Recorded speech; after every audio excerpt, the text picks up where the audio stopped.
The story I'm about to tell you is one that has had a negative effect on my life. I'm not sure how this will come out. I have never tried writing this memory down before. I'm almost 26 now, and at the time that this took place, I was 18. I'm also female, if that matters. At the time, way back when I was 18, I was fascinated by sculpting and pottery. I was attending college in the next town, doing a beauty therapist course that I really ended up having no interest in. I met a whole lot of creeps, but that's a story for another time. I managed to find a pottery class in my town, so I would catch the bus back into town, attend the class, and then walk home from there. I was going to this class for about 2 months before the guy who would change everything walked in. He was visibly shy and anxious. So cool, I thought. I also suffered from anxiety, so I thought we already had some common ground. His name was Francis. Francis would never look you in the eye. He would sometimes look from one point to another, just above your head when he was talking to you. When he was listening, he would stare at the floor. He was very intelligent and was very interesting to talk to and had a lot of cool ideas about life. I liked him. He was about 6 foot, dark, and handsome. Long story short, when he told me that we were the same age, I was pretty happy. We started hanging out outside of the pottery class. I even went to his house a couple of times and met his parents and sister. His sister was a lot younger than him. I don't remember how old exactly. His mom was Polish, but spoke excellent English. His dad reminded me of Carlisle Cullen. By the way his look made me shiver. There was a coldness behind his eyes. It would eventually phase out and ended up looking like pure hatred. By this point, we had become an item. His parents were delighted and immediately began discussing marriage, and that kind of creeped me out. It wasn't even in a joking manner, like parents sometimes do to embarrass you. They made it sound like I had entered a contract. My first real red flag was how intense Francis became. Only after the first couple of days we became boyfriend and girlfriend. He would handwrite me poems, ranging from 3 to 6 pages in length. And in all honesty, it was some of the best poetry I had ever read. My favorite being, "Dive for Dreams." It turns out he plagiarized that from E.E. Cummings, word for word.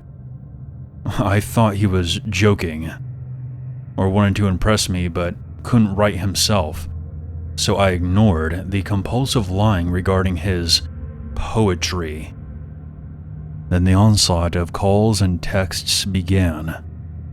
I would silence my phone during class, and when I checked it at any point in the day, I would have a terrifying number of missed calls, sometimes in the hundreds, not joking, and messages that were so long, I didn't even finish most of them.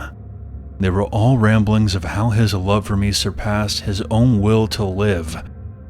I was his heir and reason, and he would do anything for me. Again, this was only days into our relationship. I should have been seriously put off, right?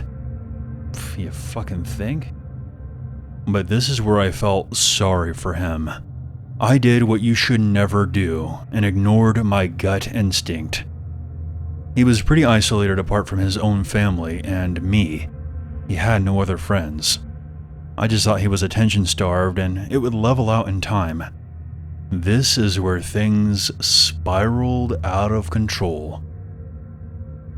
Shortly after my birthday, Francis had settled down with the calls and texts, but I still got quarter-hourly calls, sometimes even during the night.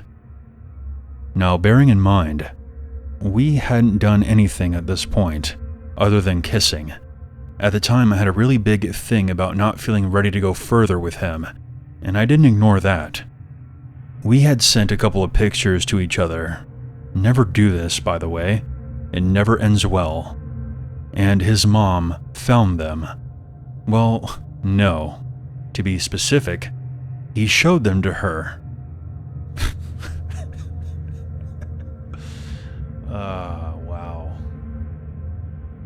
His mom went ballistic. One morning I checked my phone before leaving for class, and apart from the usual missed calls from Francis, I had 14 from his mom. Weird. So I hit redial. She immediately informed me that she had spoken to a lawyer and was going to ruin my life. I could almost hear her spitting as she screamed into the phone at me, calling me names, and at one point threatening my entire family. I was stumped. It was a massive overreaction to a couple of topless photos and some cringy, dirty talk. I was pretty freaked out though. This was when she said it, and my stomach almost fell out of me. "He's 13, you pedophile. I am going to ruin your life." She had gone along with him being 18. Why would somebody help her own son lie about his age? He looked, behaved, and spoke like somebody my age. She twisted a bunch of evidence together out of the messages and pictures and claimed that she was going to go to the police with it. I was an adult, and where I live, you can get charged for something like this and do some serious time. But they were clever about it, almost as if they had planned this all along, because I had absolutely no evidence other than my word of them saying that he was in fact my age. And she flat out denied that she ever said that, and had always told me that he was 13, and was never happy with the relationship I had with her son. Soon, my other friends stopped talking to me. People on campus would stare at me, and I got hate mail, all because a rumor went around that I was a child abuser. I ceased contact with Francis and his family. They eventually said that they would not go to the police, only because they had accidentally deleted the evidence. I was too scared to tell anyone. She was so descriptive to me over the phone about how she would ruin my life, and would also destroy my family's lives as well. I just hoped it would go away. Soon after that I quit college, and I didn't go out much. I was getting death threats, and I knew if I went to the police, I was scared that I would actually be accused of being a child abuser. I had a complete mental breakdown. Francis wouldn't stop contacting me. He would threaten to kill me and set my house on fire if I didn't come back to him. He also kept sending me this very horrific footage that I don't even think was legal. He also threatened to end himself and said a bunch of other messed up things to get a reaction out of me. And the entire time, he knew that I would not go to the police because there was always a chance that his mom lied about deleting the evidence. I never replied to him though. For months, the messages continued. I blocked him every time they came up and would make new accounts. But I never quite figured out how he still managed to find me. Later in the year, he managed to get himself a new girlfriend, and after a while of being involved with her, there was an incident where he held her at knife point after his parents left him to babysit his sister because she refused to be intimate with him. She managed to lock herself inside the bathroom, where he proceeded to stab through the door with a kitchen knife. His parents got back but refused to believe the girl's story. But something happened, and Francis lost it and ended up stabbing his own mom in the shoulder. It was only then that the police were called, and the girl was escorted out of the house safely. He was diagnosed with autism and never faced any charges. Personally, I've never met anybody with autism who is anything remotely like Francis, so I'm skeptical, but again, I don't know for sure. As I mentioned at the beginning of this story, I'll be 26 soon, so this happened years ago. I haven't heard anything about Francis since he stabbed his mom, and I hope it stays that way.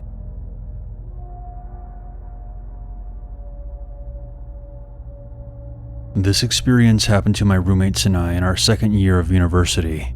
The city we went to school in was considered a very safe university town. The most we ever heard of happening was drunk morons doing typical drunk moron things. This was also the first time we were living on our own. First-year residents are nice, but it's typically an extended summer camp, rather than a typical living situation. The four of us girls lived in a nice town home. We never had a creepy vibe or a weird neighbor in the time that we lived there. The only eerie part was that every weekend, we were the only people who stayed in the complex. All of our neighbors either went home or stayed elsewhere until returning for Monday classes. This was never something we had given a second thought to, considering this was fairly normal for college students, especially because our complex was only made up of 4 other town homes. The property was surrounded by walking trails and farmland, which we loved. It was like our quiet spot away from the chaos of the college life. There was a few farmhouses we could see from our backyard. Aside from that, we were fairly secluded. The university was about a 20-minute bus ride away, which was never a big deal for any of us, especially since the rent here was far cheaper than the places that were within walking distance of the campus. Being 5'6", I was the tallest of our group. I was also the only one who had a handful of scary situations that I've dealt with. Due to this, I was the only one up to this point who would lock the doors, windows, and garage before leaving or going to bed. All my roommates grew up in small, very safe towns, and it was uncommon for them to lock doors back home. They were all incredibly kind and trusting to everyone, never considering hidden motives or bad intentions. On the night in question, things started off as usual. We had planned on having some wine and movie night. It was kind of a weekly tradition for us. We would pick out some stupid movie, order some takeout, and get a little buzz after a long week of classes and work. By this time, I want to say it was early November, and we had been doing this for several months with no issues. By 8:30, we all had settled down on the couch in our living room and started watching a comedy. Around this time of year, it's completely dark outside. Aside from our porch light, which we could see from the small window at the very top of our front door, none of us were tall enough to see anything out of the window, so we relied entirely on the peephole. It took a great amount of effort for me to convince my roommates to check the peephole before opening the door. This was a talk we had after one of our roommates had opened the door for some drunk neighbor's friend who threw up all over our main floor. Not long after ordering takeout, we heard a bang on our front door. My friend Jess made a joke about how the delivery guy must have taken a helicopter to get here so fast, especially considering the place we ordered from was very close to campus. It was not a typical delivery guy's knock either. But between the few glasses of wine we had and the carefree attitude of the night, we didn't really pay it too much mind. It was my roommate's turn to pay this week. I'll call her Meg for the sake of this story. Out of our group, she is the smallest, barely 5 foot. She is also the most naive and trusting person I think I've ever met. She ran up to her room to grab her wallet. This took almost 30 seconds. During this short amount of time, the banging continued and was getting more and more aggressive. I figured maybe it was cold, or this guy had other shit to do, so we yelled at her to hurry up. The banging continued, getting louder and louder. I began to feel uneasy.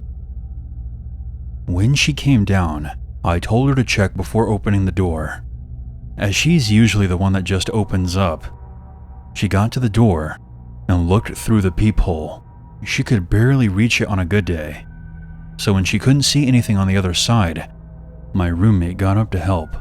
Her name is Jess, and she's a very funny person. There are very few things that she would not turn into a joke. When Jess got to the door and looked out the peephole, the person on the other side was still banging away. She then turned to me, and I knew that something was wrong. She looked very confused, something that I had rarely ever seen from her. She then took another look. This time her face was not confused. She looked frightened. This made my stomach knot up. She's a horror film fanatic, and she doesn't scare easy. "I think somebody is covering up the peephole."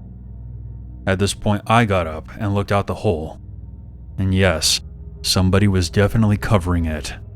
I could still see the porch light shining through the window at the top, so we knew that this was not a case of it being too dark. By now, our other roommate, who I will call Annie, had made her way down the hallway trying to find out what was going on. She was easily the drunkest out of all of us, but even when she was sober, she seemed to think that she was invincible. "What's the problem? Open the door. The poor guy has his hands full." Jess and I explained what was going on. At this point, all of us, aside from Annie, had a gut feeling that something was wrong. This is when Jess asked Meg to check our order status on the website. This is when she realized that she had not placed the order. I guess we could not handle our alcohol as well as we thought. She had selected our food but didn't finish the last step. The banging continued as our situation started to sink in. Annie didn't seem to grasp what was happening and tried to unlock the door. "Stop!" I snapped at her. Immediately I knew it was too loud. For the first time, the person on the other side of the door spoke up. "This is the police. Open up now.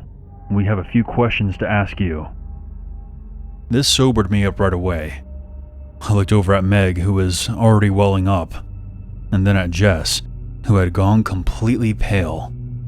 By this time, Annie had also realized that something wasn't right and froze up, which was the best thing Annie could have done. The banging was now getting louder, to the point where we could see the door shaking with each hit. Meg took Annie upstairs, trying to calm each other down, and to check if there was a police car parked outside, and to ensure that all the windows were locked. "Show me your badge, and then we'll open the door." Instead of a response, the guy then started to kick the door. I told Jess to call the police and ask the officer if they had been dispatched to our address. Jess was shaking so badly at this point, it was hard for her to dial the numbers.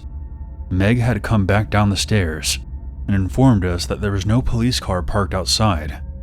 Annie trailed behind her, trying to get a good look outside the window at the top of the door. At that moment, my blood ran cold. The man at the back door said, "We," and not "I." Jess had come to the same realization, and she sprinted to our back door, which was a large sliding glass door. She double-checked that it was locked. Thankfully, it was. She drew the curtains as well, trying to minimize the chance of them seeing inside. Within a minute, the knocking started at our back door as well. Thank God she had closed the curtains, because the idea of seeing whoever was doing this to us still gives me the creeps. "Take your hand off the peephole and show me your badge," I said again, trying to sound as intimidating as a young college girl could. We were met with silence, which was worse than the banging. "What is your badge number at least?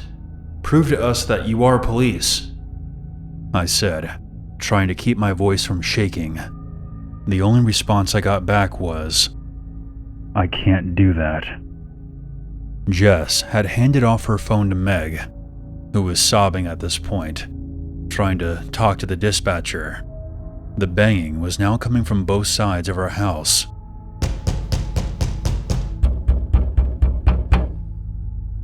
It was so loud that the operator heard it.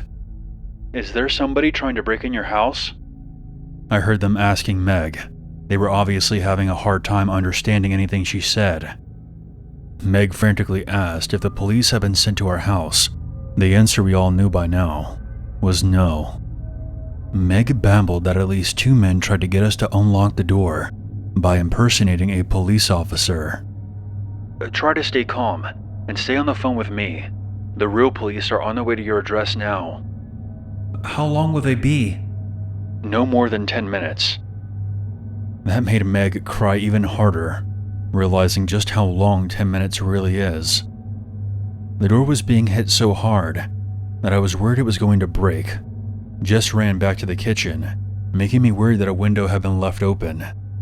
Trying to think, I put a chair under the doorknob and sat down, hoping the door would hold. Jess came back from the kitchen, holding a cooking knife and a fire extinguisher, which were the only things we had to protect ourselves in case they got inside. Annie was now sitting on the landing, flinching with each hit. She grew up on a farm and had no issues dealing with animals 3 times her size. What was happening now, though, was entirely different. She grew up having family as her neighbors her entire life. If anything were to happen, her uncles and grandfather would be at her front door in a minute flat. The "I am invincible" attitude was now gone, and she was now as scared as the rest of us. Each hit to the back door made me worried the glass would break. "Open the door, now," the man demanded, not caring if we thought they were police or not. Then it got very quiet again, which made me want to throw up. The only thing worse than what was happening was not knowing where the men were. The idea of both of them moving to the back door made me absolutely terrified. If they really wanted to, they could smash through that plate glass. Instead, the knocking at the back door had ceased entirely. Within seconds of that, the front door started being hit again. Trying to wrap my mind around why they would leave the easiest entry for a heavy wooden door, I realized that the back door was visible to the main road. Whether they had seen a car or heard us talking to the police, they were smart enough to not want to be seen by anyone. Jess then said something that I hadn't thought of. "I don't think they want to rob us. There are so many houses that are empty. Why would they come to the only house with the lights on?" My whole body went cold. I didn't have an answer. All I could say was, "Shit, you're right." Meg clearly felt the same way, because at this point, she was practically hyperventilating. The 3 of us stayed quiet for a minute, awful scenarios running through our minds, and he moved back at the last few steps and out of sight. The operator, who we had forgotten was on speakerphone, practically made me jump out of my skin. They must have heard how terrified we were and tried to calm us down. "The police are 2 minutes away. You should be able to see them very soon. Stay on the phone with me so I can confirm that they're outside." The men outside were starting to become desperate. The sound of glass shattering had me turning to the back door, fully expecting to go into offense, but the door was still intact. Instead, our porch light had been taken out, which put 2 and 2 together for me, understanding that they had destroyed the only thing that would help us identify them. "You little horse." It was a voice we hadn't heard before. It must have been whoever was at the back door.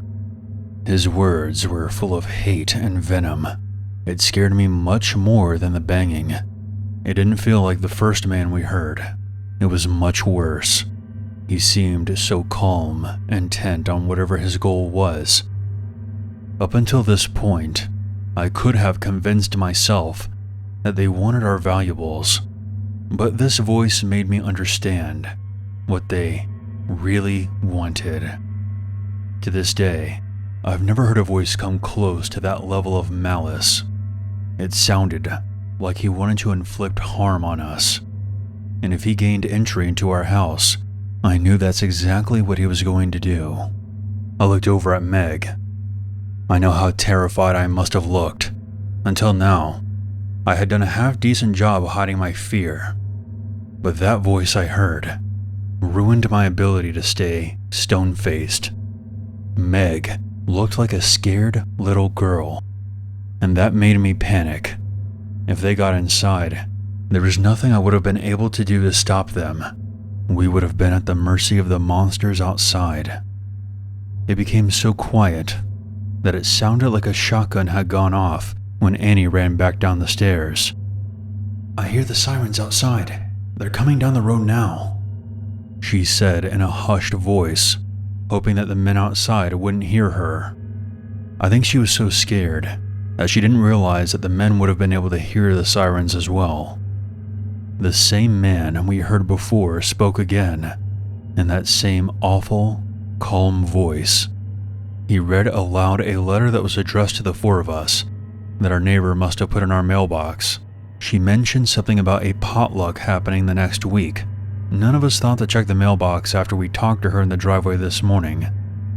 "Jess, Meg, and Annie. I'll be seeing you girls soon. Then we'll have some fun." I felt tears rolling down my face. I hadn't realized that I started crying. I knew he meant what he said. I tried to pull my mind out of the dark pit it was in, waiting and praying that the police would come and arrest them, hoping that they would never get a chance to come back. None of us dared to speak. I was worried that we wouldn't hear them if they moved to another point of entry. Instead, the silence persisted for what felt like a lifetime. The dispatcher was the first to speak again, telling us that the police were outside, and told us to stay in the house until they knocked on the door. They stayed on the phone with us for several more minutes while the police searched around the area. Finally, the real police showed their badge to the peephole before even knocking, trying not to scare us. The dispatcher told us that we had done well and that we were in good hands now. We opened the door and were met by two kind-looking older police officers who we let in. Glass shards covered our front porch. It looked like our light had been ripped out of the wall and smashed to the ground. There were several police cars out front of our previously quiet home. All the headlights were shining down the street toward the walking trail. We gave our statement to the officers. They asked us to describe the night's events in detail and if we could provide a physical description. And we explained how the peephole had been covered and the porch light had been smashed before we could get a look at them. They advised us to speak to our landlord about installing security cameras. Then the older officer closed his pad and looked up at us. What he said made me understand how much danger we had been in. "Look, if any of you were my daughters, I would have wanted the officer to tell her this. If you guys can get out of your lease, then do it.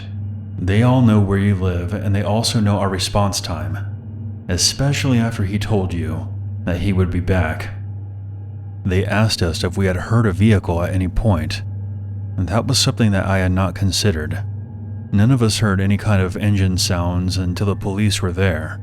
Meg and Annie had seen no cars on the street at all. So this meant that they had come from the walking path, which would explain how they left without passing by the police. The older officer had a look that told me he had an idea of what was going on. It was almost a sad expression. I knew that he had seen this type of situation before. I tried probing him for an explanation, but he only told us that there had been an issue years ago, but did not elaborate beyond that. "We'll have a cruiser parked in the driveway, as well as an unmarked car around back. They won't have the chance to try this again tonight." They never caught the men, and we only stayed there for 2 more weeks. The reality was, they could have come back at any time. After what happened that night, we spoke to our landlady, and she was incredible to us. She owned several properties around the city, and when we explained what happened, she let us move into an apartment that was closer to campus. She said that our safety was more important than making a few $100s. She even left the house empty for many months in order to make sure that cameras, better locks, and a reinforced back door was installed. Thankfully, we were able to enjoy our new apartment without worrying about anything. Make sure you lock your doors and always check who's there before opening up.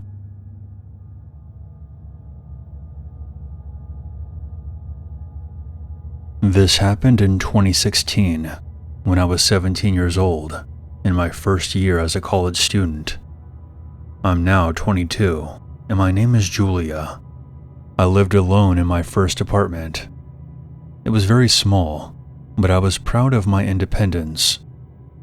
I had never felt unsafe in this apartment complex for several reasons. There were multiple gates that had to be opened by a code that only residents knew. My door had 3 different locks, and it was right next to the university, so most people who lived there were also college students. Nothing bad had ever really happened in the neighborhood before. I've always been very careful with locking the door. Whenever I left my apartment, I always checked twice. So one day, I left to go to class and locked my door. But for some reason, I couldn't get the key out of the lock. It was completely jammed. So I went to look for the caretaker of the building to help me out, but he wasn't there. And I was going to be late for class. So I left with the key still in the lock. I took off the keychain first, so it wouldn't be too noticeable. When I got back home, the caretaker was back, so he came to help me out. We couldn't get it out for about 15 minutes, and he told me that the lock was damaged, but I didn't necessarily need to change it. If I used the other 2 locks on the door, I just said okay, and that was the end of it. I wasn't too worried because of how safe I felt in this building. Fast forward 2 months later. I was taking out the trash one night around 11 p.m. while I was on the phone with my sister. I remember telling her that I was taking out the trash and that I would be taking a shower afterward before heading over to a party. As I stated before, I had always locked the door, even just to take out the trash. When I got back to my apartment, I found my door unlocked, which immediately alarmed me. So I entered my apartment, making sure to lock it back. My apartment was about 215 square feet. To the left of the main room was the bathroom door, which was slightly open, enough so I could see someone hiding in my shower. Naturally, when I saw this, I tried to open the door and leave as fast as possible. But somehow, the latch bolt on the damaged lock had re-entered the strike on the doorframe and was now effectively locked, trapping me inside the apartment with whoever was in my bathroom. I couldn't open it, no matter how hard I tried. In this moment, all I could think of was how to leave as fast as possible. I jumped out of the window without really thinking about it. I figured it was the only way. However, I was on the 2nd floor, so I completely smashed my ankles on the landing. Despite this, I began running. To be honest, I couldn't feel any pain. When I got a bit further away from the building, I looked back and saw a figure at my window, watching me as I ran away. I thought of 2 possible outcomes. Either the man was going to jump and chase after me, or he would get scared of the height and be locked inside my apartment. Thankfully, he picked option 2. I hid behind some bushes and called the police, who arrived in just 10 minutes. The police station was nearby. They forced open my door, and the man was there just sitting on my couch, holding a knife. They arrested him on the spot, and I later found out that his rap sheet included sexual assault, attempted kidnapping, and attempted murder. They also told me how this happened. As I said before, it's a friendly neighborhood, with mostly college students. He got inside the building by other people holding the door open for him. He then overheard me telling my sister on the phone that I was going to take a shower. He then crocheted my lock while I was taking out the trash and waited for me in the bathroom. I don't live there anymore, but after that, to get into the building, we all needed identification, proving that we lived there. Thankfully, nothing like that has happened in that neighborhood since.